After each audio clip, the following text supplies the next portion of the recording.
Hey there, Grumpy Old Fart here. This is a compilation video of some of my greatest hits. Hope y'all enjoy them. Found an interesting article the other day, and this is just weird. Unexplained construction. You're going to love this. We all know about the roads that the Romans built. Many of those roads are still usable today. They are a marvel of engineering. Ancient Egyptians were no slouches at road building either. These civilizations never cease to impress us with their construction marvels. Ancient Sumer was pretty impressive also. However, very few people bother to mention their predecessors, probably because before these civilizations existed, it's hard to fathom anyone building much before them. We all know about Göbekli Tepe now. If you don't know about it, check out my video on the subject, Göbekli Tepe. But evidently, all of these folks are latecomers to the party. In 1936, a man named Tom Kinney was digging a cellar at his home in Plateau Valley, Colorado. He discovered a smooth and level pavement made of 5-inch square handmade tiles which had been laid with mortar. This was clearly a manufactured road. The road was discovered at a depth of 10 feet, in the same geological era as the three-toed Miocene horse, which roamed the area from 6 to 30 million years ago. Scientists agreed that the mortar is at least 20,000 years old. Someone built an advanced road through the Rocky Mountains at least 20,000 years ago, maybe as far back as 6 million years ago. In Blue Springs, Kentucky, workmen digging a hole found the bones of a mastodon at about 12 foot deep. They kept digging, and 3 feet under the mastodon bones, they discovered neatly cut stone slabs forming a road. This road was built and covered by 2 to 3 feet of dirt before that mastodon died above it. As far as I know, nobody has dated the mastodon nor the road below it. However, as I understand it, mastodons died a long time ago. There's some question as to when mastodons finally died out, but I did a video. Oh, I don't recall what it was. But anyway, I talk about the there's a book series that I really love by Louis L'Amour called the Sackett novels, and they have one called Jubal Sackett. If you haven't read it, it's a really good book. In that book, they talk about Native Americans Native Americans have oral histories. American Indians, whatever you want to call them. The first Americans. They have oral histories where they pass down their histories from generation to generation verbally. So,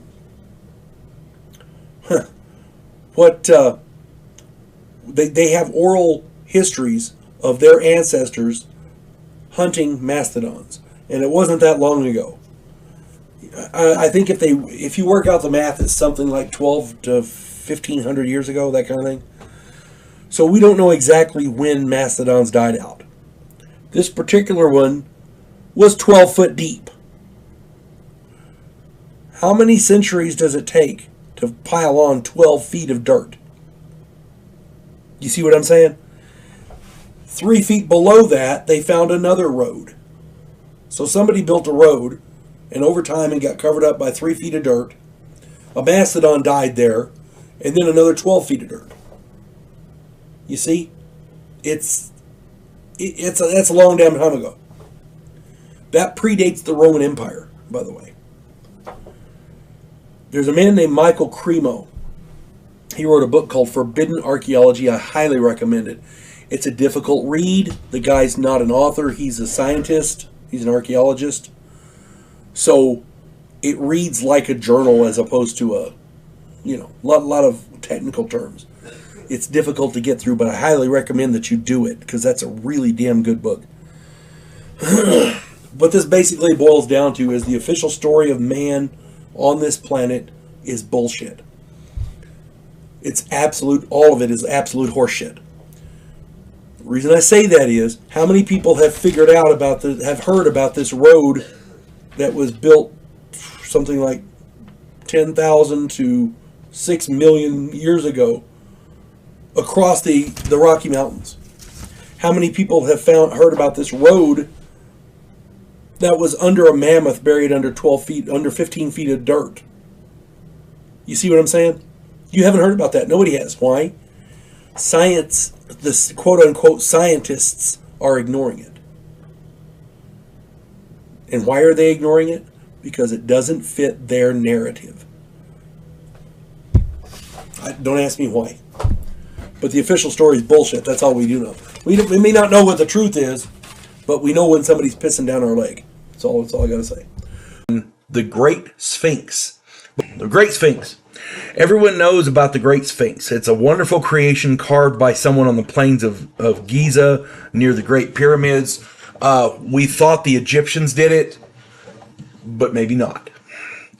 Initially, it was thought to be just an elaborate giant head, but then it was discovered to have a large body which had been buried under the sand. It's a giant animal, possibly a lion. The head was apparently damaged or whatever over time. Whatever. Maybe the weather. I think I heard a story that Napoleon shot a cannon at it and hit it in the face. I'm not sure what that's about, but I don't know if that's true or not. But anyway, the Sphinx was the bottom part looks like a lion. That's all I'm saying. It was part of a large complex that had not been finished. It was more than just a religious fixture. It was part of a sprawling complex with living quarters and other buildings. Many archaeologists believe the complex was added after the Sphinx as living quarters for the builders of the pyramids. Nobody knows any of this stuff for sure. They're guessing. They're making informed guesses. Kind of like when you go to the doctor, an informed guess. Educated guess, I guess. At any rate, the working theory now is the complex was living quarters for the people who built the pyramids. Okay, so mainstream archaeology says that the Sphinx is about 4,000 years old. New data may disprove that conclusion, however. On the lower sections of the Sphinx body, archaeologists have found what is clearly erosion by water damage. At some point, water lay against the body of the Sphinx for more than 100 years. That's the only way that could have happened. The problem with that is that the last time North Africa was underwater was over 800,000 years ago. That means that the Sphinx had to have been around when the area was flooded 800,000 years ago. Ipso facto, the Sphinx is at least 800,000 years old. This blows the 4,000 year conclusion out of the water. This would predate Göbekli Tepe by over 750,000 years. Now, the question becomes, who built the Sphinx? Egyptians didn't settle there until after the Sumerians, and they were about 6,000 years ago. What civilization was in Egypt 800,000 years ago? Who were they? How did they carve this monolithic structure, and why? If this is true, the Sphinx may very well predate every other man-made structure on Earth. This one discovery blows Egyptology away and redefines everything we thought we knew about North Africa. Now, again, we don't know. We have to do some more study into this, but the only way that erosion could have happened is if water set against it for over 100 years. That being said, the only time that area was flooded like that was like 800,000 years ago. So, was there a big rock there that the water was at, and then later on they carved it into the Sphinx? Who knows? That is a possibility. That would disprove this 800,000 year theory. But my contention there is somebody had to have carved it, and it's a lot older than 4,000 years. That's all I'm saying. So, If you're going to carve the body of the Sphinx and you see the water damage up against it from 10,000 years ago or whatever, what do they care about? What do the Egyptians care about water damage? They would have carved that right out of there. They would have gotten rid of it. The fact that it's still there says that the Sphinx was there while the water was there. Okay? So that's all I'm saying. There's a lot about this world we do not know. There's a lot we're being taught in mainstream science in our schools that simply is not true. 100 Years' War lasted a lot longer than 100 years. Amerigo Vespucci was not his last name Amerigo was not the impetus for America. There's a lot that's being taught in schools that simply ain't true. So, for those of you who don't know, the Yonaguni Monument is a huge underwater complex, and it's southwest of Japan, and it was discovered in 1987. It's literally 5 miles of structures around the island of Yonaguni, and it's all underwater. It's under the ocean. Okay. Many archaeologists dismiss this structure as natural, being a combination of seismic or volcanic activity and erosion, But if you look at it, they're steps. They're flat. They're 90 degrees. I can't see nature doing that. That's just me. I may be wrong. I'm not an archaeologist. I'm not a geologist or anything like that. But to me, that looks man-made. But many people argue with it, and there are many others believe that it may be modified by man. In other words, they found the structure and they modified it, right? And some archaeologists will admit that there might be some carvings or stuff in there that and some of it may be natural, some of it may be man-made. They go back and forth. They banter back and forth. Here's the problem with it. In order for somebody to have carved on it, that means it had to be above the water. That didn't happen. Because of that, they're estimating this thing to be between 8 and 15,000 years old. That's when this was up out of the water. Now, if only one thing on this whole 5-mile complex is man-made, it could rewrite history. And let me explain. I do a video on Göbekli Tepe. Go check that out. If this is man-made, and it is indeed 15,000 years old, it predates the Great Pyramid of Giza by 10,500 years. It predates Stonehenge by 10,000 years. It's right there. It predates Göbekli Tepe by as much as 3,400 years. Göbekli Tepe, we know, was man-made. There's no ifs, ands, or buts about that. If this was man-made, this Y-O-N-A-G-U-N-I, Yonaguni, I hope I'm pronouncing that right.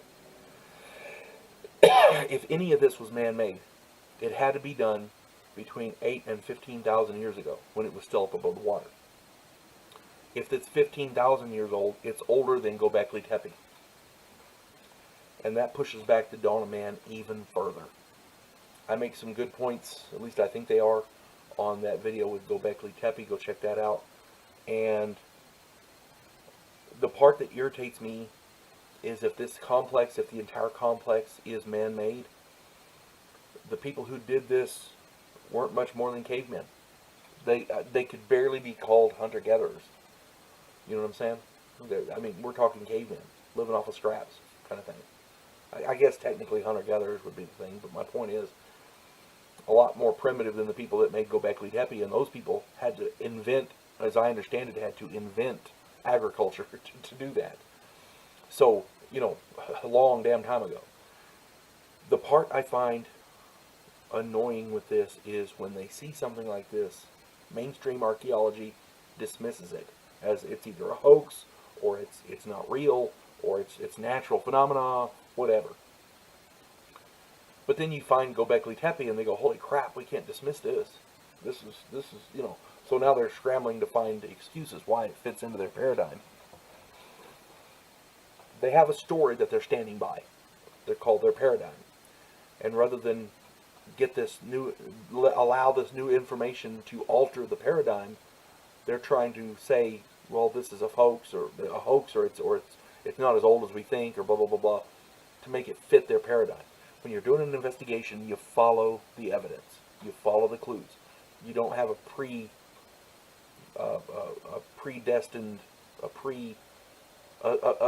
assumption. You don't make assumptions. You follow the evidence and you go where the evidence leads to find out the truth. And the truth is what we need. Okay? If this is true, if this complex here was created by men, that means there was an advanced civilization in this area a long time ago, long before the Ice Age. So, yeah, it's a big deal. And again, it could be all of it could be natural. I don't know. I'm not saying it is or isn't. I'm saying if it is, somebody got some explaining to do. Gornaya Shoria, and I had not heard of this place until just recently. Gornaya Shoria is in the Shoria Mountains in southern Siberia, so it's technically in Russia. Many archaeologists claim that this is natural, but many of the blocks seem to have been shaped by man. Excuse me. Many of the features, I will admit, do seem natural, but like I said, a lot of the blocks do seem to have been shaped with tools. Many of these stones at Gornaya Shoria, I'll get that name right, have tool marks similar to those found on stonework at Baalbek, Lebanon, and at other similar megalithic sites. There is a platform there with stones set in a flat area, and it looks very eerily similar to the Bimini Road, which is an underwater site just off the coast of the U.S. there. There are doorways cut through blocks that weigh hundreds of tons, and a square doorway like that cut through a large block. That, to me, that denotes somebody cutting it as opposed to natural erosion. That's all I'm saying.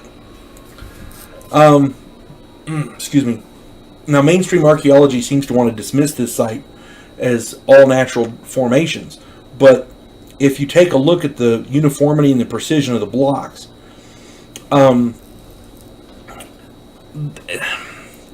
nature, in my opinion, doesn't do that. There are places, and I've seen it in the U.S. as well, there are places where sections will break off with a flat surface, and that's fine. But if you look at some of this, it's like they were shaped and fit in there. There's other pieces that look natural, like, there's a stone there and they need a wall. Rather than move the stone and build a wall, they just cut the stone flat. That kind of thing. There's a precise uniformity and precise placement of the blocks. There's a precision to this, and it's not natural if you ask me. If Gornaya Shoria is at least partially man-made, then that means this site may be as old as Baalbek, Lebanon, or even older, and contains some worked stones larger than the ones found at Baalbek. I did a video on Baalbek, Lebanon.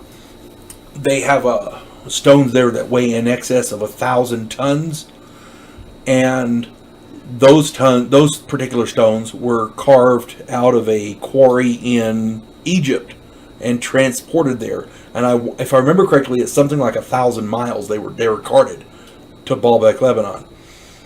I don't know where these blocks came from. I want to say they were local, but don't quote me. Regardless, these are some of the biggest stones shaped by the hand of man, if they are indeed man-made, and it's just crazy. If you get a chance, look this place up. You're going to be impressed. There's a lot of Russian independent scientists, archaeologists, geologists, and they're looking at it right now, and they're trying to determine if any of this is man-made. I've seen some of the blocks. I'm sorry, nature doesn't carve stuff like that. This one here is in Lebanon, Baalbek, Lebanon. there's a stone there that it was being quarried, and it should have weighed in excess of 1,200 tons. Not 1,200 pounds, 1,200 tons. Possibly there were larger ones underneath it. We're not sure. It's called the Stone of the Pregnant Woman. Now, this site, they've dated it possibly 12,000 years ago. A little bit of history on the site. As far as I know, from what I understand, the Romans came in and found a temple there, a big temple structure, and it had been destroyed, or either they destroyed it or it had been destroyed, I'm not sure which. But the foundation was still there. So they built one of their temples on top of it. So, and this was back during Roman times. So this, excuse me, this structure far predates that. These stones are made of granite, and they're huge. Now, let's get to the temple itself. You had a number of foundation stones, big ones, hundreds and hundreds of tons, and they're set in there perfectly. Somebody brought one of these big megalithic stones in excess of 1,000 tons, brought it over there, lifted it up, and placed it with precision on top of this foundation. Okay? Find me a construction company today that can do that with all of our heavy equipment. Find one. Okay? You're gonna be hard pressed. All right? 12,000 years ago, we didn't have the wheel. We didn't have iron. If they did have metal tools, it was probably copper, something along those lines. I mean, very, very. I mean, nothing that would cut granite. One temple stone. This one temple stone weighs 1,000 tons. It was quarried and moved and put into place. There are two others like it there. They call it the trilithon. So there's three of these stones like this. They didn't do it once or twice. They did it 3 times. Okay. Now here's the kicker. These particular 3 stones weren't quarried there. They were quarried 1,000 miles away in southern Egypt. Okay. So these primitive people quarried 3 1,000-ton megalithic blocks of solid granite, okay, with not much more than their bare hands, stone implements, that kind of thing. Moved them 1,000 miles and lifted them up and put them in place with precision. Okay. I'm sorry, Mr. Archaeologist. That's asinine. That's just stupid. Okay? Somebody did that, but we have 2 options. One, our ancestors developed a lot faster and had more effective tools than what the archaeologists think. In other words, the archaeologists are wrong. Or, those people had help. And I'm not saying... I don't know if it was aliens. I don't know if it was some advanced culture that's since either in hiding or gone from this planet. I don't know. But saying not much more than cavemen did that is asinine. It's stupid. And everybody knows it. Okay? So let's talk about this here. Before the Roman Empire, thousands of years before the Roman Empire, someone quarried 3 1,000-ton stones, moved them 1,000 miles, and positioned them on top of these foundation blocks with precision, and without any modern machinery. Yeah, that's what they expect us to believe. Now, let's talk about this quarry in southern Egypt, rather. It's called the Aswan Quarry, and we know that's where it came from because the geologists have confirmed it. And there is another block there. This is an 1,170-ton obelisk in Aswan. It's in the quarry. Somehow or other, while chipping it out, it cracked. So they couldn't finish it, so they just left it there. Okay? There was a very famous speaker. His name's Lloyd Pye. He died recently. Check out some of his stuff on YouTube. Very, very compelling stuff. He does a lot of stuff on Bigfoot and a few other things. But he had a good question about this. These big obelisks, 1,100-ton obelisks. One, according to mainstream archaeology, they had a piece of, the way they cut this was they cut it with a piece of granite, a rock, and they sit there and pounded on it constantly. Okay, so you've got a bedrock, and you're going to cut this obelisk out, because they're shaped to perfection, mind you, just like you would off of a small piece off of a CNC machine. They're precise. The edges are flat and smooth. They've got nice little carvings on them. The corners are crisp and sharp, 90-degree turns, the whole 9 yards. Now, they did this apparently with a rock. But let's look at this. This is what Lloyd Pye brought up that I found interesting. So, say you outline the shape of this thing, and they got lines of people in there with these rocks, and you're cutting down, right?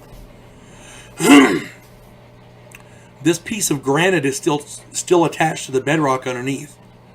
How do you cut the bottom part? Some guy gets under there with a rock. How do you draw the short straw for that? That's asinine.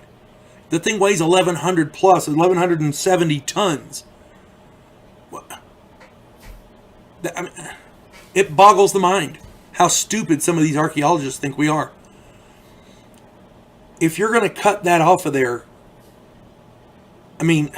how do you brace up 1,100 tons without metal, without anything? They couldn't use copper to do that. Copper would bend. You can bend copper in your hand. My point is, there's no way primitive people could have done this. There's absolutely no way. Forget moving it.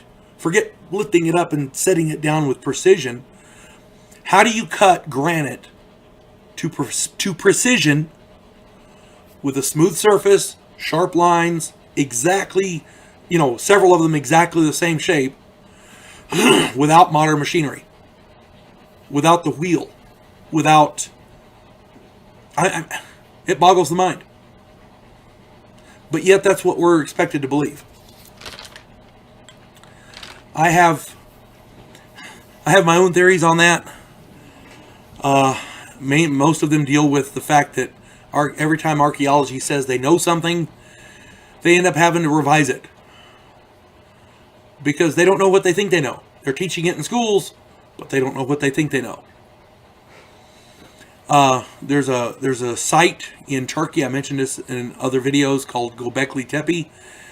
That one religious site, and it's massive. They've been excavating it for a couple decades now.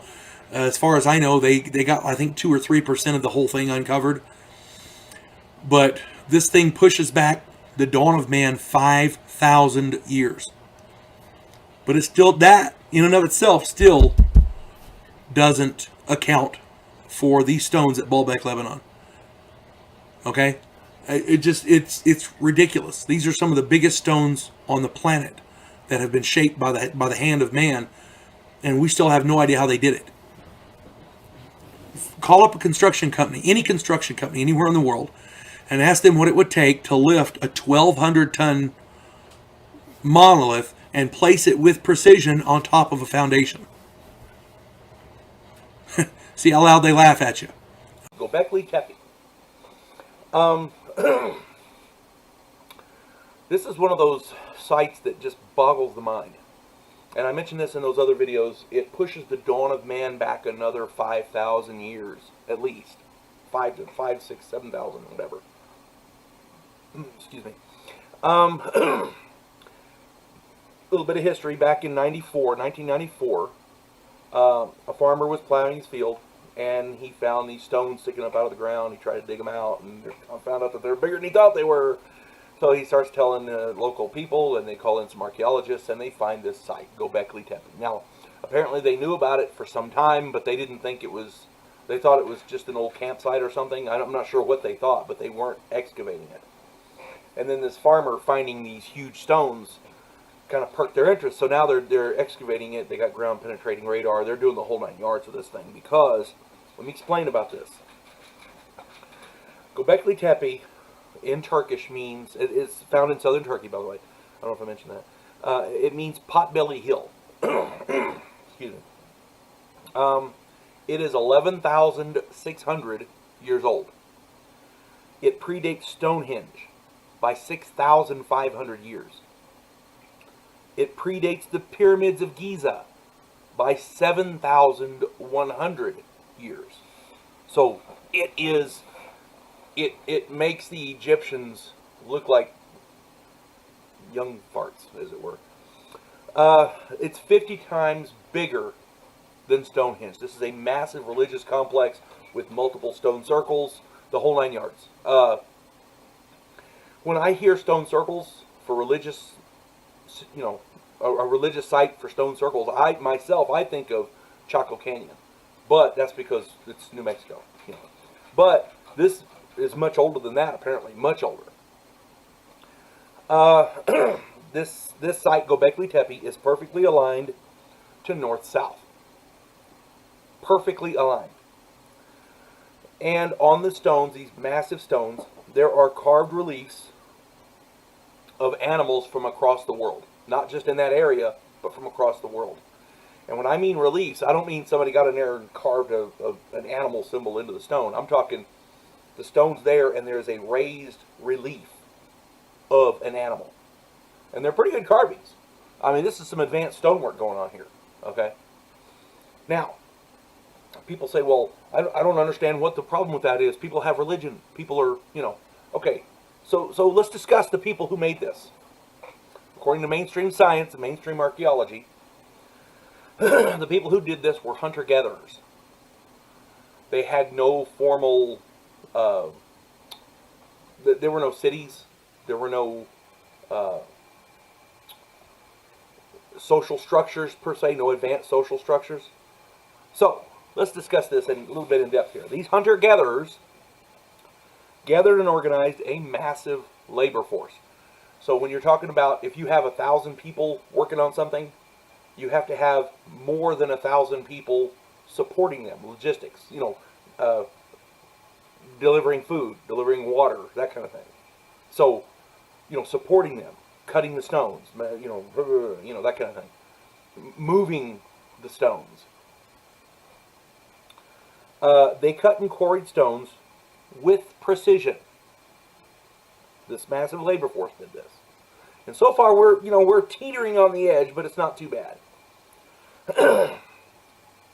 They had to move these stones, some of which weigh up to 50 tons, and they moved them for many miles to get them in this spot. They had to create these monolithic stone circles in an area with no water. Geologists have stated there's not been any water in that area for a long time. The only way that there's a farmer there is they've irrigated, So at the time, there was no water there. So this religious site, this massive religious site, existed in a place with no water. In order to feed this massive workforce, this is my favorite one, these people had to invent agriculture in order to do this. Because at the time, they didn't have agriculture. And hunter-gatherers wouldn't have supported a workforce that size. If you're a hunter-gatherer, you're feeding yourself. That's about it. So these people had to invent agriculture.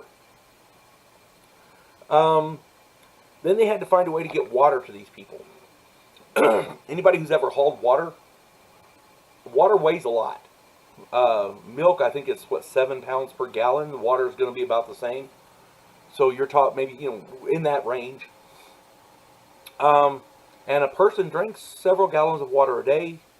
It's, especially in a hot climate like Turkey, where there is no water, you got to haul this water. Not only, keep in mind, you're not only hauling the water for the people working, you're hauling the water for the people who are hauling the water. And, they had beasts of burden, so you got to get them water too. That's a lot of water. Okay? That's a massive, massive undertaking. Lots of people involved in this. Lots of animals. And if they didn't have beasts of burden, it makes it even worse. Because you got people hauling water. You know, clay pots or whatever. I'm just saying. And here's the worst part. They did all this without written language. They did not have written language at the time. So all orders were verbal, and, you know, you do this, you do that kind of thing, as opposed to, we're going to make a list of stuff we got to get done, fellas, and here's what we're doing. Everybody take a task and go. No, there was no written language. All right. Göbekli Tepe is a massive religious site. It was in use for upwards of 2,000 years. Up to 2,000 years. And it was a massive religious site, multiple temples, all involved in it. Like I said, 50 times bigger than Stonehenge. And it was carefully, when they were done with it, they carefully covered it in with dirt to preserve the site. These hunter-gatherers did that. Okay? This is not willy-nilly. I mean, there was carefully done, carefully preserved. That's why it's in such great shape. To date, archaeologists have excavated about 2% of this site. And every time they find something new, it's just amazing. This site pushes the dawn of man on this planet back at least 5,000 years. And archaeologists are baffled. They have no clue. Why? Because their paradigm of what they've been teaching for decades, this is so far outside it, they have no clue what they have no idea. I keep saying it, and I'll say it again. When scientists tell you they know everything, take a step back, because you know they don't. Them science books keep updating, and it's ridiculous what they don't know. My opinion now, we have three possibilities. One, our ancestors were much more advanced than what we're told. These people that did this, according to mainstream science, were hunter-gatherers without agriculture, without the written language. You know, little clans running around trying to find food and survive. Well, those people could not have built this.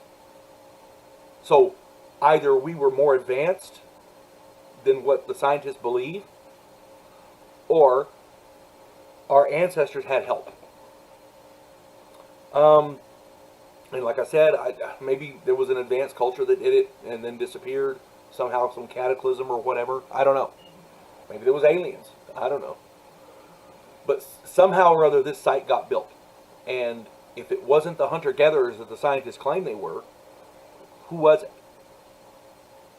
The third option is someone else completely built Göbekli Tepe and then just left it there. Which raises the question, who? If it wasn't humans, it had to be somebody else. At this point, the Navy has announced that UFOs are indeed real.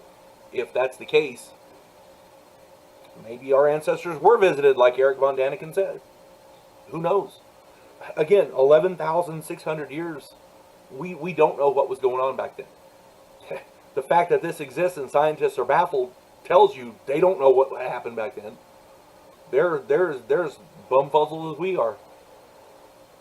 My point is, this is something that can't be explained, yet it needs to be explained. Our origins, our history is important, because if we don't know where we came from, who are we? Lake Michigan Stonehenge. A lot of people haven't heard of this. In 2007, Professor of Underwater Archaeology Mark Hawley of the Northwest Michigan's College, discovered a series of stones arranged in a circle 40 feet below the surface of Lake Michigan. The stones were set in a circle, which, if they were set in a straight line, would be approximately a mile long. These stones are typical megalithic large stones set, to be permanently set there. The formation is believed to be over 10,000 years old. The reason for this is there's a carving on one of the stones. It appears to be that of a mastodon, and from the official record, mastodons went extinct over 10,000 years ago. So, if for them to have done that, they had to have seen a mammoth. So there you go, or a mastodon, excuse me, not a mammoth. For those of you who don't know, there is a difference. But the point I'm getting at is, that means that this particular site was built over 8,000 years before Christ. Yeah, it's that old. They're all the same distance across, so they're basically the same size. It's just a well-designed thing. If this site is as old as they say it is, it would literally rewrite the history of mankind in North America, and there's going to be some science archaeology books going to be rewritten. There's a man named Michael Cremo, and I've talked about his stuff in some other videos. He wrote a book called Forbidden Archaeology. If you get a chance to get that book, check it out. It's quite good. Michael Cremo believes that humans have been on this planet far longer than scientists will admit. And he's got some compelling evidence in his books about the depths at which certain artifacts and bones are found. And if he's correct, and I honestly don't know of a reason why he wouldn't be correct, then that means somebody's lying about something. He's got evidence apparently that when an archaeologist sent artifacts to a museum, they changed the numbers to reflect what they believe the timeline of events is, and that's wrong. The data should support the science. The data shouldn't be changed to support a theory. You test a theory to see if it's real. If you have to change the data to fit the theory, then the theory's wrong. Okay? That's apparently what they were doing, and Michael Cremo apparently had proof of it. Now, my contention here is, if this underwater site is as old as they think it is, because of the mastodon carving on the stone, then it completely rewrites everything we know about North America. And that should be appearing in a science book somewhere. I'm just saying. Gee, truth in science. Who'd have thunk it? Can't have that. No. Anyway, if you guys get a chance, do some more research on this. It's a very intriguing subject. The site is called the Lake Michigan Stonehenge. It's under Lake Michigan, so an alien shrine. I had never heard of this before. I did a little bit of research, and I was looking for odd things to talk about. And I plan to do one later on the Easter Island, the Moai, the big statues. But in that area, there's another island, and I chose to do this one first. I'm going to talk about another island located to the northwest of Hangaroa in the French Polynesian area of the South Pacific. The island's name is Nukuhiva.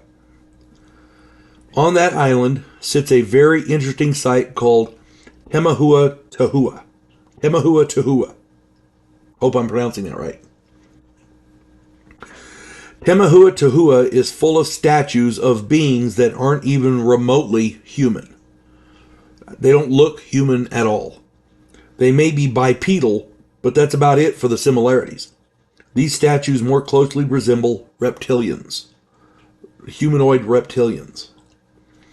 The earliest archaeological estimates of human habitation is about 2,000 years ago. Yet these statues appear to be far older and may predate Petra or even the Great Pyramids of Giza. The altars here are evidently dedicated to a reptilian deity. I don't know. To me that's crazy. If the first humans that showed up saw gee, there's a shrine here, that would tell them that there was somebody there before. Because this is to a reptilian deity, were they human? I don't know. If the humans who lived on Nukuhiva didn't create this shrine, and the shrine far predates their arrival, then who did create it? Furthermore, what was the shrine dedicated to? It has been speculated that the first inhabitants of Nukuhiva were not human.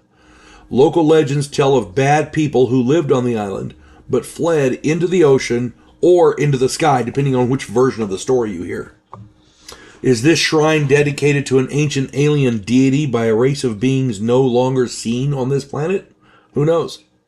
Did aliens come down to Earth in the distant past and create Temahua Tuhua before heading back into the stars? Again, who knows? The fact that nobody's doing any serious archaeological studies of this place, to me, maybe they're having problems with the locals, getting permission to do it. I don't know. But to me, that right there is suspect. If you see something that doesn't make sense, we already know mainstream archaeology is covering stuff up and they're lying to us. If this kind of thing happened once or twice, you could say, well, maybe they're just not aware. Maybe there's circumstances. But the fact that there's so much of this kind of thing that goes on around the world that they're either not investigating or their investigation is obvious bullshit. Yeah, they're covering something up. That's all I'm saying. Maybe they're not investigating whatever this place is. Hang on. I don't want to mispronounce it. On Nukuhiva is the island. Temahua Tuhua. That's it. Anyway, I don't want to, disrespect people. That's the language. But my point is my ignorance in not pronouncing it properly. But the point I'm getting at is the fact that nobody is out there doing archaeological digs on that tells you something. It tells you something very significant. That's all I'm saying. Gungiwamp. I hope I'm pronouncing that right. It's spelled Gungiwamp. Gungiwamp. Gungiwamp. This particular site is located in Groton, Connecticut, right here in the United States. It is a large site, between 50 and 100 acres, depending on which source you look at. Basically, we do not know who built it or why. This is a pretty significant site. It consists of double and single rings of stones arranged to stand on end, and even several chambers constructed of stone.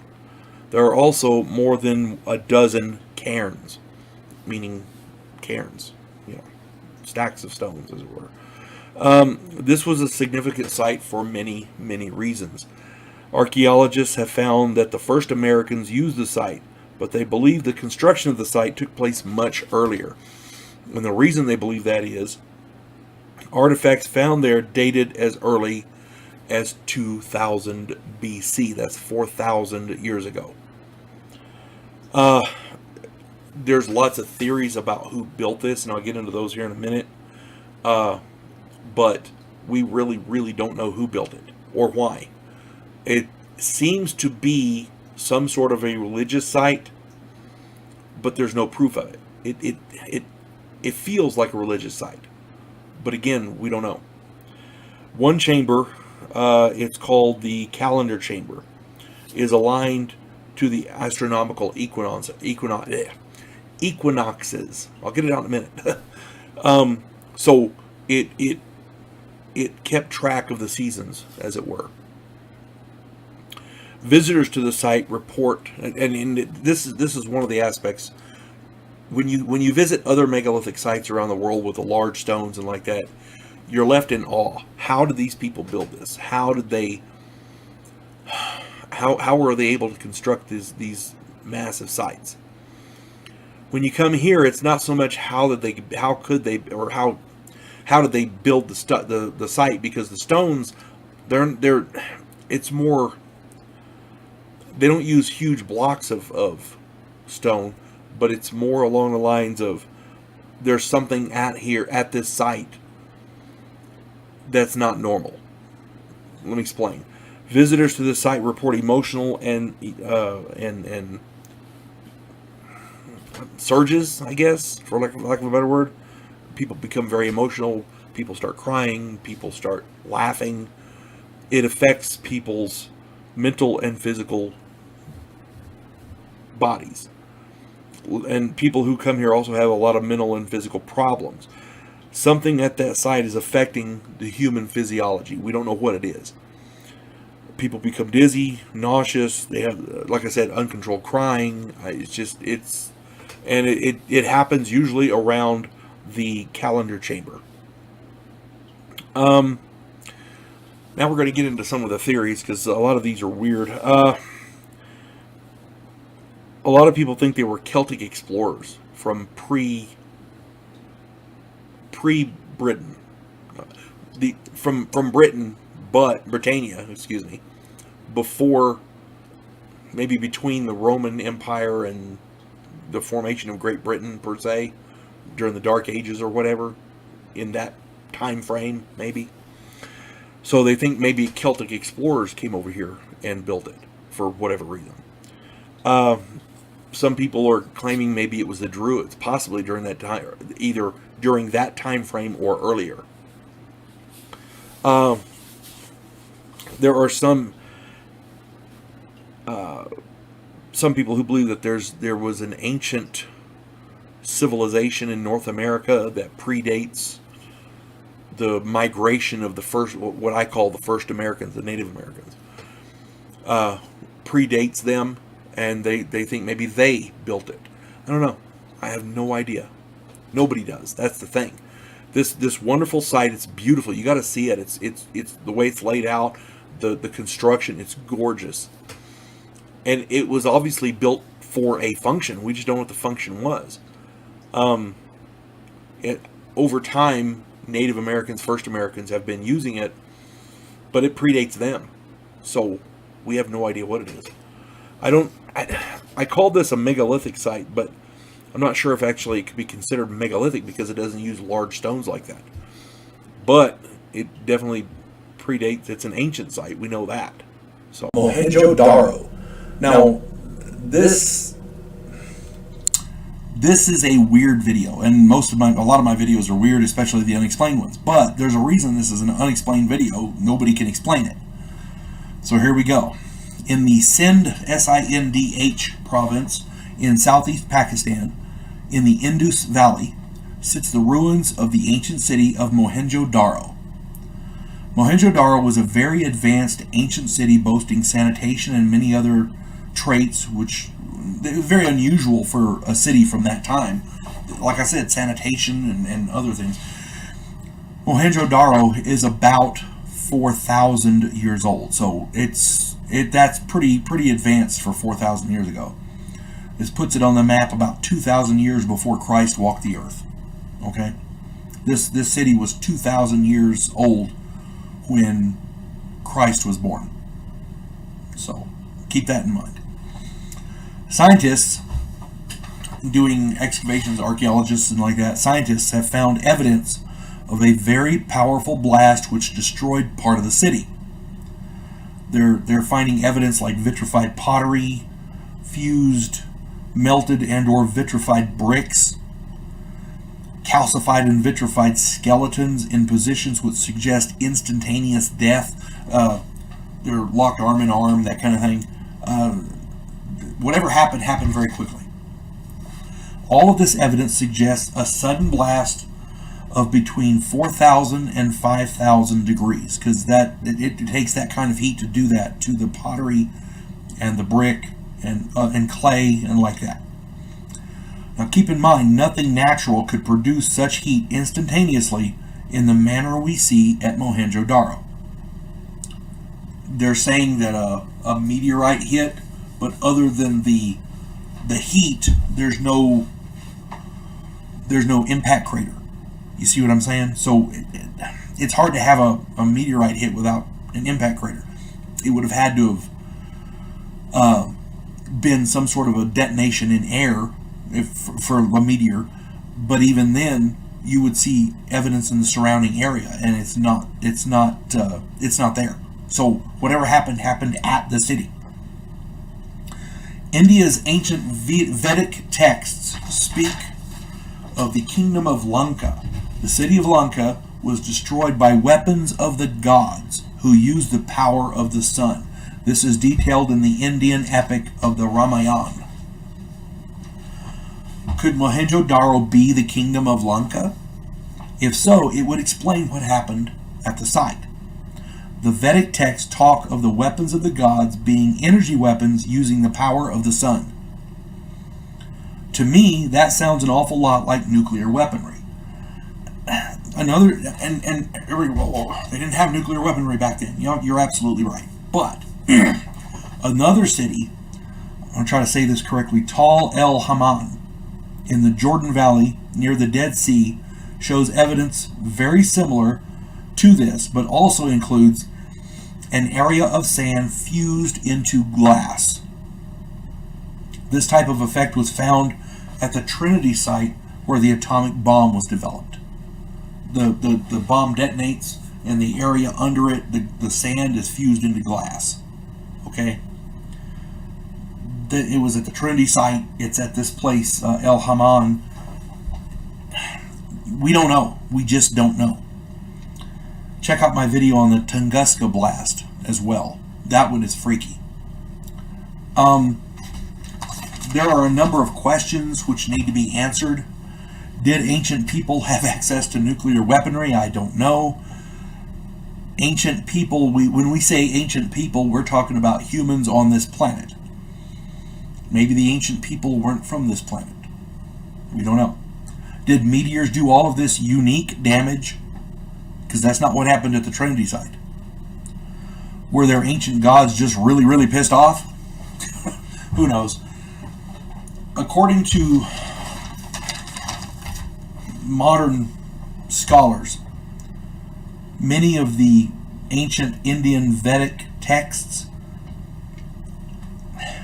their descriptions are a lot like aerial combat with energy weapons and nuclear weaponry. Maybe this kingdom of Lanka was hit by one. Who knows? I'm shooting at that guy and missed, and there goes that city. I don't know.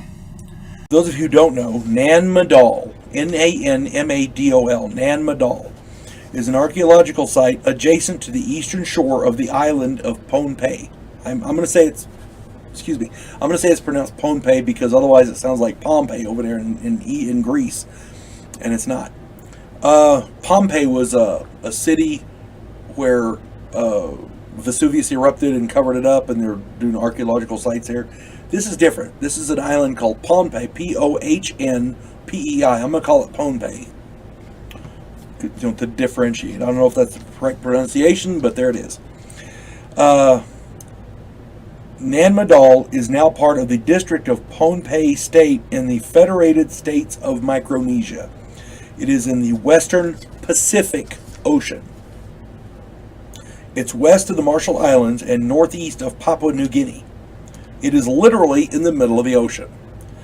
Nan Madol was the capital of the, I'm going to try to pronounce this right, Sauleur, Saudeleur, Sauleur dynasty, until about 1628. The city of Nan Madol was constructed in a lagoon.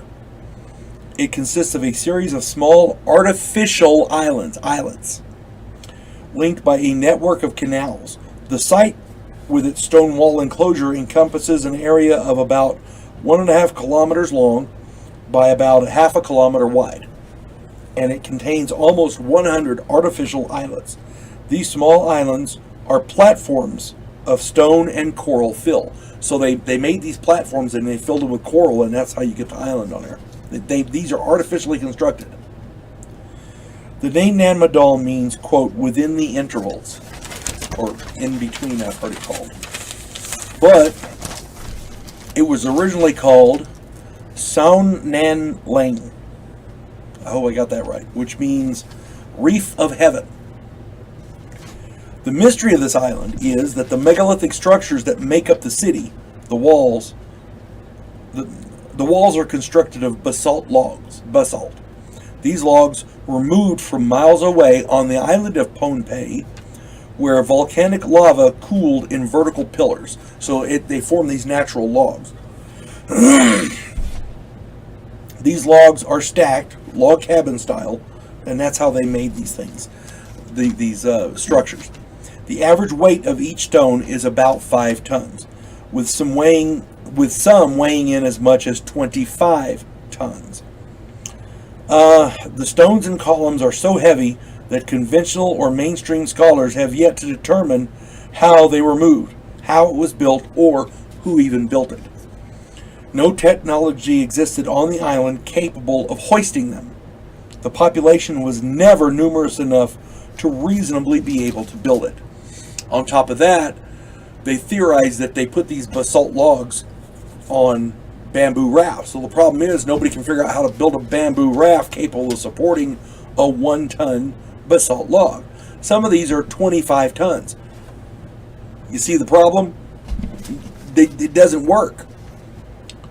Some experts say that the massive effort required to build this megalithic structure rivaled that of the pyramids. It would have required the entire 25,000 inhabitant population to build. But that runs into the same problem as that other site, Göbekli Tepe. Food and water, neither of which is on the island. If everyone was working, who imported the food and water? Logistically, for every one worker, there has to be between 5 and 10 people working to feed them and to bring them water, that kind of thing. See to their needs. This is compounded by the fact that there's no fresh water source. Göbekli Tepe was landlocked, so they had to carry water. Did the builders of Nan Madol know a way to purify seawater for drinking? And if so, how do we not have fresh drinking water for the entire world today? Places like Africa and the Middle East and the American Southwest all struggle for potable water. And these people were able to get it there. Now, keep in mind, they had boats, so they could have loaded up fresh water and brought it over. That's fine. They could have done that with food. The problem is there wasn't enough people. They had to have outside people bringing them stuff. There wasn't anybody nearby. So it raises questions.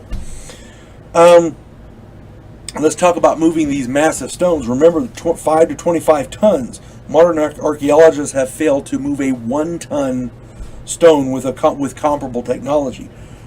The bamboo raft simply won't work. The point is, someone built a city literally in the middle of the ocean 1,000 years ago, and nobody knows how. Then there's the curse. So let's get into this. This is crazy. The local king, the local inhabitants believe there's a curse dealing with the people that are buried there. They have tombs built into the thing. Some of the islands are, built with tombs on them. The local king, let me see if I can get his name right. Nalmarki, Nalmarki, maybe. I hope I'm saying his name right. If not, I beg forgiveness because everybody deserves to have their name said right. Anyhow, this local king, Namwarki, I'm going to say it's Namwarki. He proclaimed that, quote, to disrupt the holy ground that once belonged to past rulers with supernatural powers would be breaking the law, close quote. I'm going to read that again. To disrupt the holy ground that once belonged to past rulers with supernatural powers would be breaking the law, close quote. He actually threatened an English archaeologist with capital punishment should he dig there. In the early 20th century, the island was governed by Germany. When Governor Victor Berg dared to disregard the royal ban, bad things happened. What happened was he entered the sealed tomb and opened the coffin of ancient rulers. Now, in the tombs, he found skeletal remains of giants measuring 2 to 3 meters. That's between 6 and 9 feet tall. So he disturbed these tombs, right? That night, there was a wild storm with lightning and torrential rains. Governor Berg lay delirious, claiming that he could hear continuous conch shells blowing all night long. Next day, Governor Berg died, and the doctor on site could not determine the cause. This is about as mysterious as it gets, considering this was in the early 20th century. You're talking 1900s, early 1900s. So essentially, you got to build an artificial island in the middle of the ocean that somebody built a city on that nobody can figure out how they did this 1,000 years ago, with a curse. And by the way, and no food and water, other than maybe fish, and a curse that is inexplicable. So yeah, I'm thinking that's an unexplained megalithic site. I'm just saying. Nobody can explain who built this or why, and it's been used for various reasons over the centuries, but nobody really knows who built it. So this is an unexplained megalithic site at Derinkuyu. Derinkuyu is an ancient multi-level underground city in the Derinkuyu district in Nevşehir province, Turkey. In 1963, a resident of the area found an unknown room behind a wall in his basement. Further digging revealed access to a massive tunnel complex. This thing is huge. It's got 5 levels deep. Okay?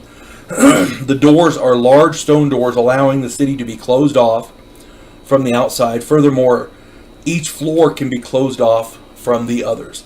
To my mind, this is a fortress or some kind of an underground bunker. This complex can house up to 20,000 people, with livestock, and had amenities such as wine and oil presses, stables, cellars, storerooms, refectories, and chapels. So while it had religious trappings, it was not specifically for a religious function. It was a community that had churches in it.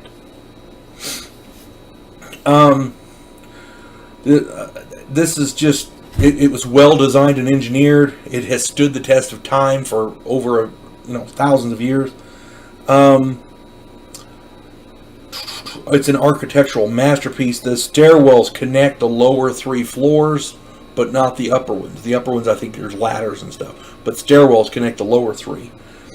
Nobody knows exactly who built it. There are lots of theories about this. There's a group called the Phygians, Phygians, and they predate the Greeks. So it's possible this has been here that long, which would be ridiculous, But there it is. Christians hiding from the Greeks used this multiple times, and then after that, the Byzantines used it. It was used to hide from Arab Muslims, and then later on it was used by Christians as a hidden refuge. So over the 1,000 years or more, this place has been used to hide from various people. So I guess technically it would be a bunker of some kind.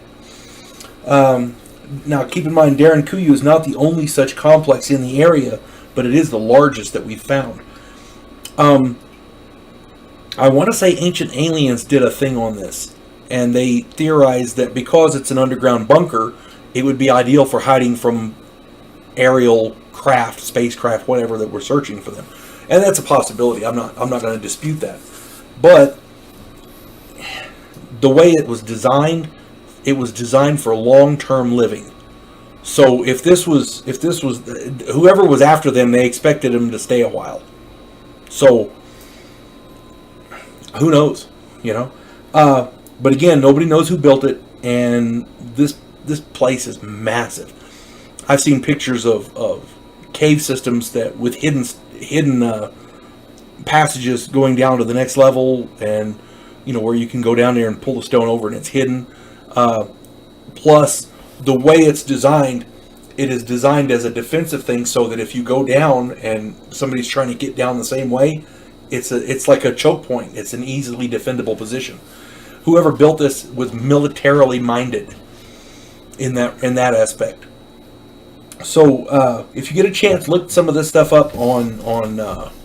It's called Derinkuyu, Derinkuyu, and check out some of the pictures. I'm sure you'll be amazed. Kara Hora, and I hope I'm saying that right. I just found this story recently, and it sounds really interesting, so I did a video. I'm going to do a video on it. All right, on with this. Karahora. Karahora. Karahora.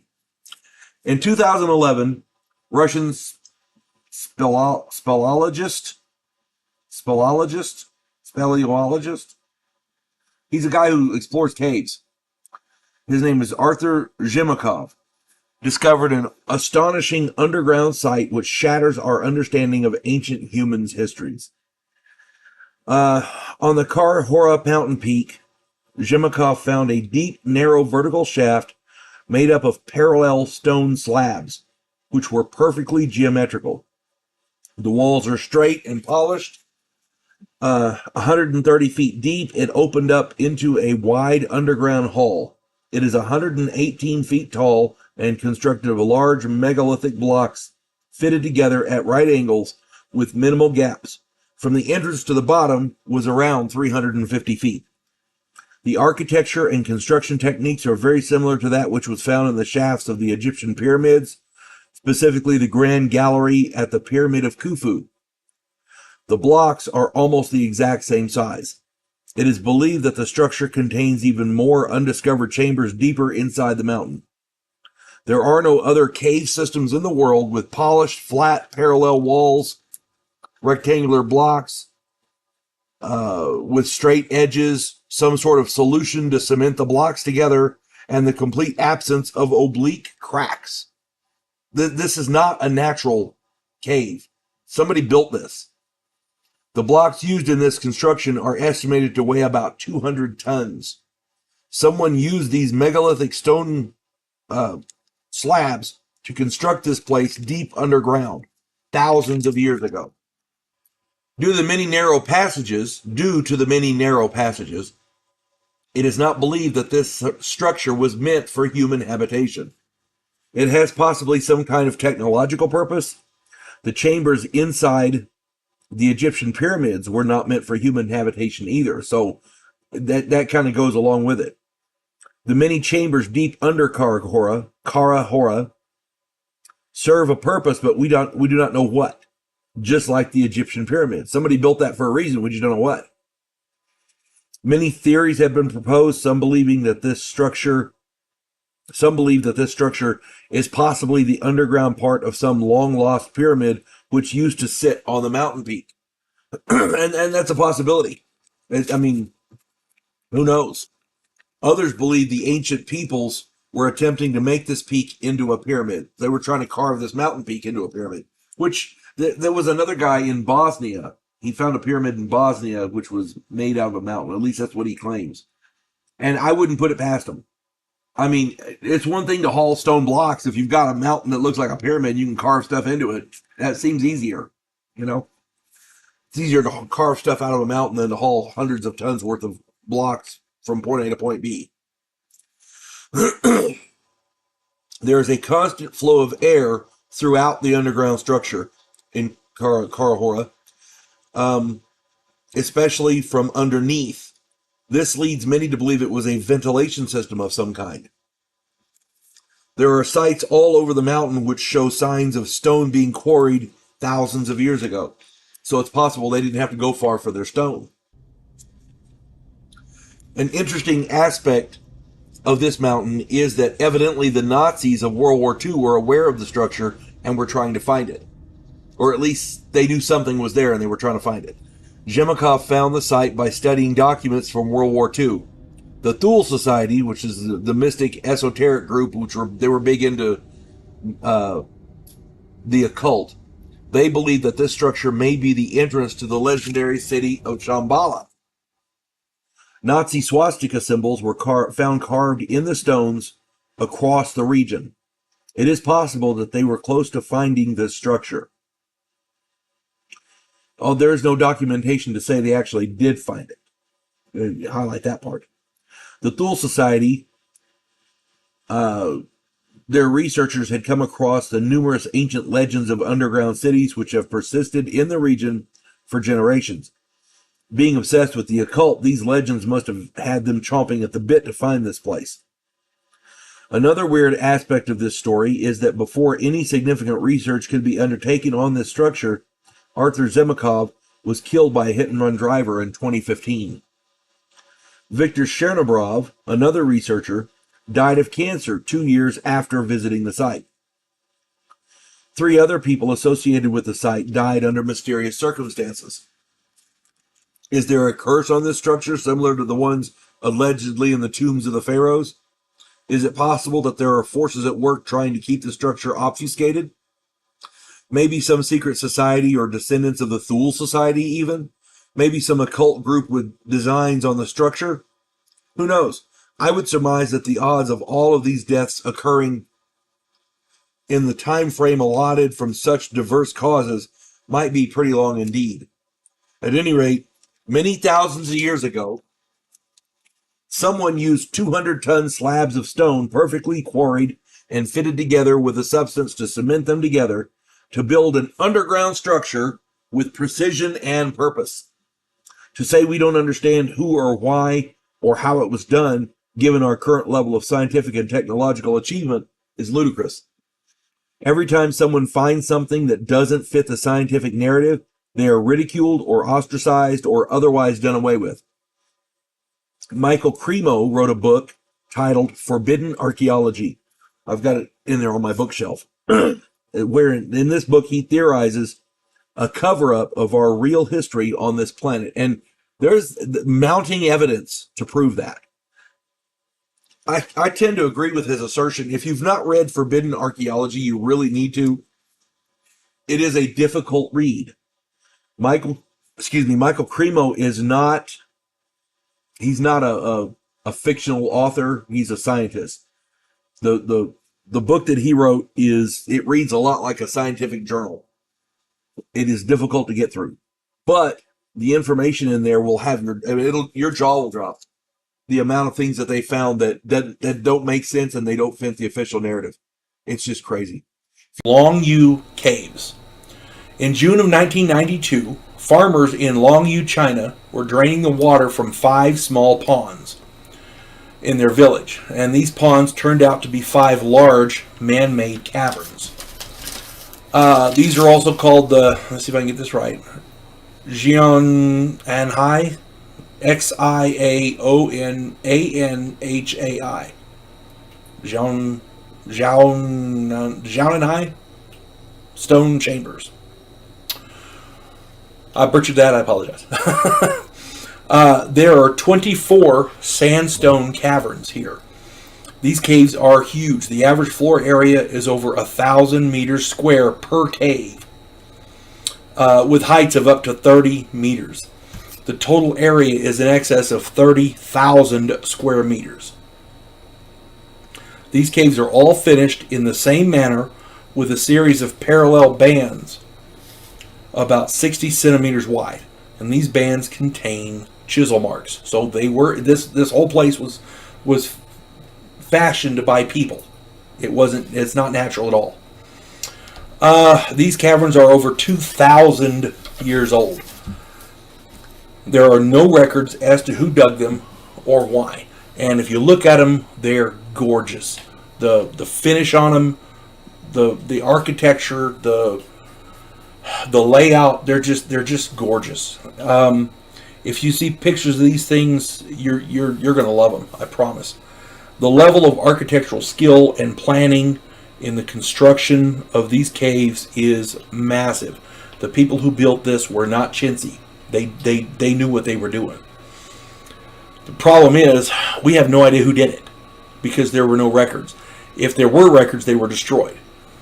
Regardless, we don't know who built them. We don't know why they were built. They seem to serve no actual function. Somebody dug these big holes, and we don't know why. It's not like they were religious sites or, grain elevators or anything like that. They were flooded. So we don't know what the deal was there. We have no idea why they were flooded. Apparently the flooding was intentional. So I'm not sure what that's about. None of it makes any sense. But if you get a chance to find pictures of these things online or whatever, or if you see them in a book or whatever, Take the time to look at them. You're going to like them. They're gorgeous. These things are beautiful. Well crafted, sculpted. It's almost like they were done with artistic intent, but we have no idea what their function was. If you're going to, in the ancient world, it's one thing to do something with an artistic flair, but you want people to see it. You wouldn't flood it. If you're going to do something like that with that much artistic intent, you know, chances are it had a function. We just don't know what it was. Oak Island. And I resisted doing this particular video. I didn't want to do anything on it, to be honest. But I finally broke down and did it, and here it is. And the reason I resisted was there's been so much information out there. It's kind of like the Roswell UFO crash. Everybody knows about it, but there's so much information floating out there, you don't know what's real and what isn't. There's literally so much information about Oak Island, it's hard to sift through all of the information to determine what's real and what isn't. So, I had 7 different sources, and I highlighted all the stuff that was common in all of them. And here we go. Jump in and hang on, right? All right. Here's what we know for sure. Oak Island lies less than a quarter of a mile off the coast of Nova Scotia. It's off the northeast coast of North America. It is less than 1 mile square in size, so it's a little bitty place. It's not a huge island at all. Now, in 1795, an old excavation was found. And nobody knew what it was, but they found this old excavation, and it was old then, so, you know. Since then, old coins and other artifacts have been found over the years, sparking stories of buried treasure. Now, again, we don't know what all's there, we don't know why, we don't know what it's about. A lot of this island may very well be artificial. And you know, because they found structures under the water and things like that. Part of this seems to have been designed to flood, if that makes sense. Numerous stone markers and other monuments tantalize treasure seekers as well. So there's lots of different things on there with different wording from various eras. Some of it is in English, some of it's not. Several old wooden structures have also been found, some of them under the water around the island, in the cove and like that. One area, specifically called the Money Pit, seems to be the focal point of much of the treasure hunting activity. They have a series on here called I think it's called The Curse of Oak Island or whatever it is. I want to say it's the History Channel, Discovery, something like that. And it's like on the 6th or 8th season or whatever. It's just, there's so much information out there. But in this money pit, this is what we know. It's about 90 feet deep with multiple wood platforms spaced down the shaft. There was a big stone slab in the bottom that contained strange writing. And one possible translation of this writing was, quote, 40 feet below, 2 million pounds are buried, unquote. But who knows? I mean, it's a possible translation, and it has been disputed. So, and the shaft, it has been prone to flooding with seawater, and it's almost like it was designed that way. There's a lot of possible explanations for this. The architects who did this, people have theorized it was Viking raiders that did this. Hiding buried treasure or whatever. Maybe some pirates burying treasure. This seems rather elaborate for some buried treasure. You know, most people, you're going to bury treasure, you find a place that's secret, you dig a hole, you put the chest in or whatever, cover it up, and you're done. You know, and only everybody who knows about it, you get shot in the head, you know, that kind of thing.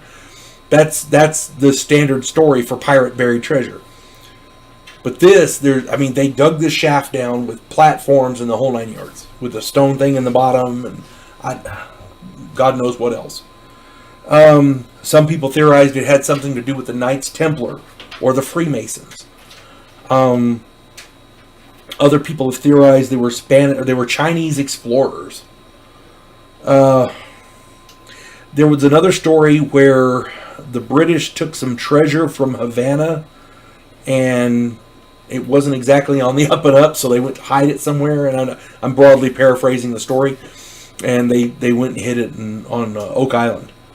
And then, of course, there's the old standby, aliens. Yeah, nobody knows who or what created and or modified and or dug this pit on Oak Island. What we do know is it's a source of lots and lots of controversy. So the series is on there, and it's an enjoyable series. I have not watched a lot of it because I when I'm doing videos like this, I don't like to contaminate my thinking in different ways.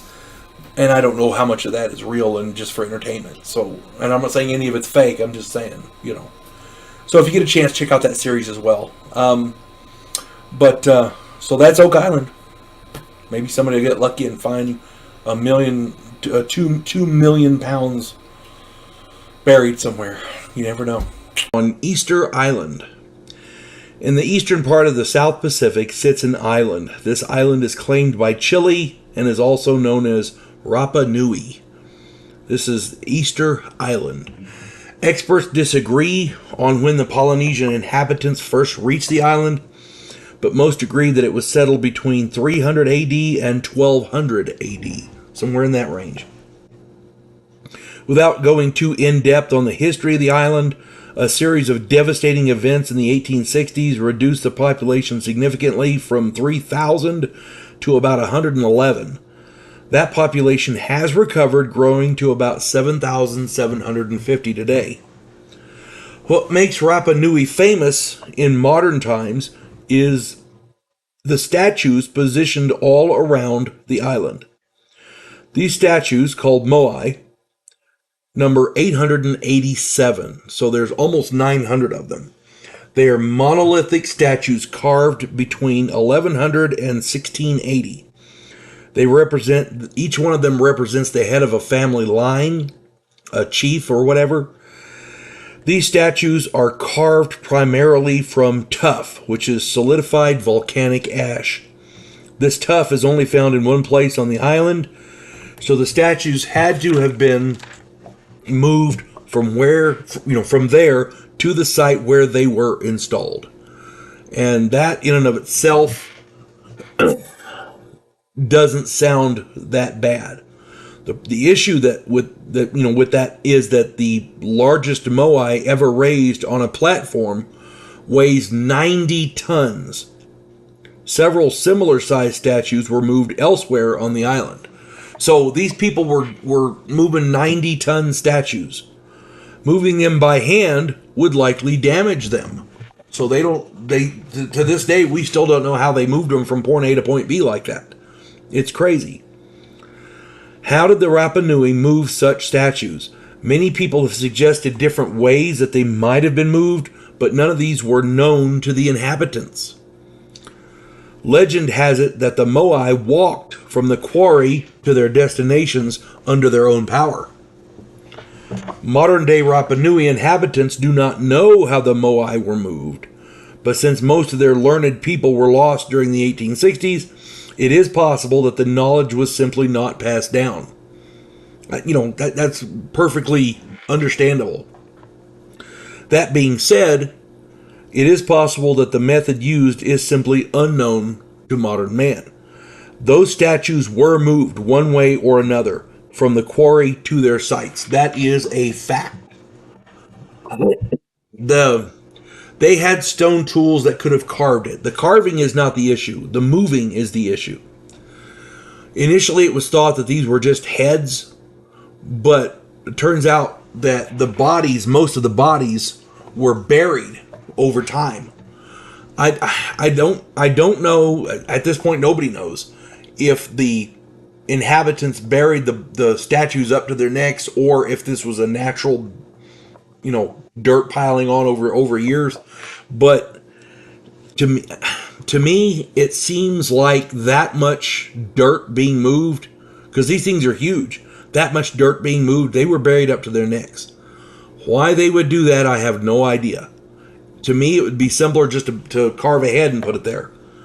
But they didn't do that. They carved the head, they carved the whole thing, the whole statue, moved it from point A to point B, and then buried it. There are learned men saying that over time the sand piled up. And I guess that's possible, but that seems like a lot of sand because, these things are huge. Any way you want to look at it, the statues on Rapa Nui on Easter Island are a mystery, because today I saw a video where this guy had a bunch of people on either side of it, and they were tilting it back and forth and walking it with ropes. But that statue was much smaller. You know what I'm saying? My contention there would be they moved them all. There's no broken statues laying around. So whatever method they used was perfect. They had perfected a system to move these things, and they didn't break any of them. None of them toppled over to break and broke or whatever. So I don't know. Nobody does. That's the mystery. Yangshan Quarry. Now, this is not actually a megalithic site, but this is a quarry where they were cutting the stones. And I thought this was important to talk about because of what we found there. And the reason, I'll explain why. This quarry is about 20 kilometers outside Shanghai, China. It's been in use for centuries. They've been using it to build different places, different cities, that kind of thing, different buildings and what all. But what's odd about this quarry is the size of the blocks that the ancient cutters were shaping. This was they were trying to make a statue, and it's in 3 pieces. Okay. The head of this statue is 10.7 meters tall.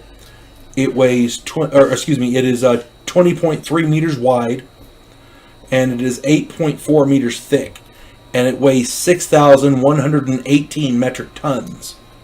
6,000 tons. Okay, that's 1.2 million pounds. It's metric tons. Regular tons would be 1.2 million. I'm not sure what the metric tons is. I think it's 1,500. Well, anyway, the point I'm getting at is it's a damn lot of weight. The body is 49.4 meters long. It's 10.7 meters wide and 4.4 meters thick, and it weighs 8,799 metric tons. But the really impressive one is the base. The base is 30.35 meters long, 13 meters thick, and 16 meters tall. This thing weighs 16,250 metric tons. That's just ridiculous. If they were cutting small pieces to build a big statue, that would be one thing. But none of these blocks were finished, but the work done underneath to try to free these massive stones from the bedrock suggests that they had the intention of actually moving them in one piece, these 3 pieces. Okay? That's just damn ridiculous. 16,000 metric tons. We couldn't move any of these enormous blocks today. I don't understand how they could have planned to move them back then. And apparently it was started in... These blocks were being cut around 1400, 1405, something like that. And apparently they had the intention of moving them. They had to have had a plan. You don't cut a stone like that without knowing how you're going to move it. So, and seeing as how other places like Baalbek, Lebanon, and some of these other places where you see these massive stones move for 1,000 miles or whatever, somebody had the idea to move these big stones. And it boggles my mind. I would love to be able to talk to these people and say, what was your plan? Because I very seriously doubt engineers of this caliber would have cut these things and then decided, well, crap, we can't move them. Never mind. You see what I'm saying? I can see the work being stopped for a thousand different reasons. But if they were cutting them and fashioning them and then cutting them out of the bedrock like that, they intended to move them. They had a plan to move them. And I'd like to know what that plan was. Because our heavy lift machinery today can't do that. Not on that scale. That's just ridiculous.